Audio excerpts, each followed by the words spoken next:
মুসলমানদের দায়িত্ব ছিল সেই মুসলমানদেরকে রক্ষার জন্য নিজেদের সব কিছু ত্যাগ করে তাদের পাশে দাঁড়ানো। কিন্তু আজ আমরা দেখতে পাচ্ছি যে তাদের পাশে না দাঁড়ানোতেই আমাদের কার্যক্রম ক্ষান্ত হয়নি, বরং আমরা দেখতে পাচ্ছি একটি অন্যতম বৃহত্তম মুসলিম দেশ হয়েও আজকের মুসলমানদের শত্রুদের সাথে হাত মিলানোর পায়তারা চলছে।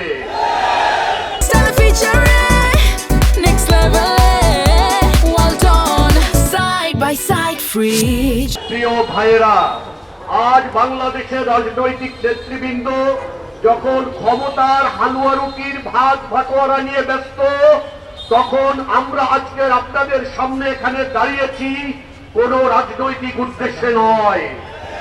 আমরা দাঁড়িয়েছি কতিপয় নগণ্য বান্দা, একমাত্র মুসলিম হিসেবে, আল্লাহর বান্দা হিসেবে মুসলমানদের পাশে দাঁড়ানোর দায়িত্ব থেকে এখানে দাঁড়িয়েছি।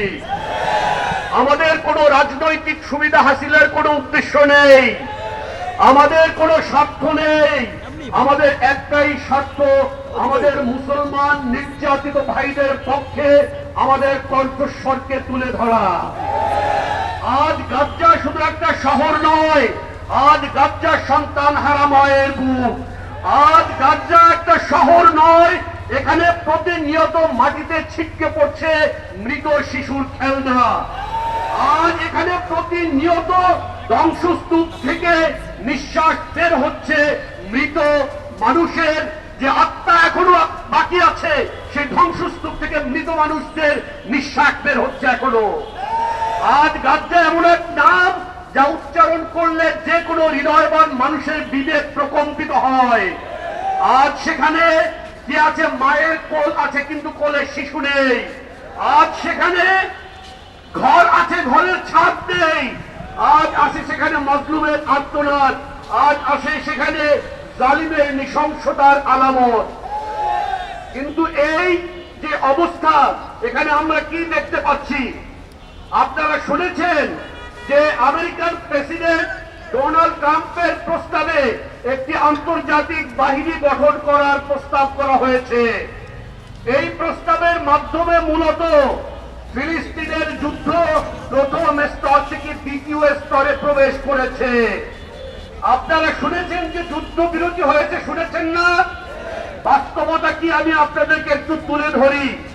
গাজায় যুদ্ধবিরতির পর থেকেও 500-র মতন ফিলিস্তিনিদেরকে এই ইসরায়েল হত্যা করেছে, 1500 মতন মানুষকে তারা আহত করেছে।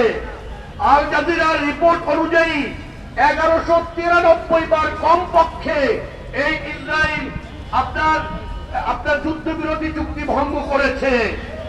484 বার সিভিলিয়ানদের উপর গুলি বর্ষণ করেছে, 66 বার ইয়েলো লাইন ক্রস করেছে, 551 বার বম্বিং করেছে, 192 বার বাড়িঘর ধ্বংস করেছে, 50 জনের অধিক ফিলিস্তিনিদেরকে বন্দী করেছে। তাহলে যুদ্ধবিরতি কি আছে? এই যে যুদ্ধবিরতির নামে যা কিছু হয়েছে ট্রাম্পের প্রস্তাবে, ইসরায়েল যখন তারপরেও এই আগ্রাসন বহাল রেখেছে, এই ট্রাম্প কি তাদেরকে থামিয়েছে? থামায়নি। এর দ্বারা আমরা কি বুঝতে পারি? যে এই যুদ্ধবিরতির একটা নাটক, এই যুদ্ধবিরতি একটা ট্রাম্পের নাটক। এই নাটকের নামে তারা এখন মুসলিম বিশ্ব থেকে সেনাবাহিনীদেরকে নিয়ে মুসলমানদের বিরুদ্ধে দাঁড় করানোর চেষ্টা করছে।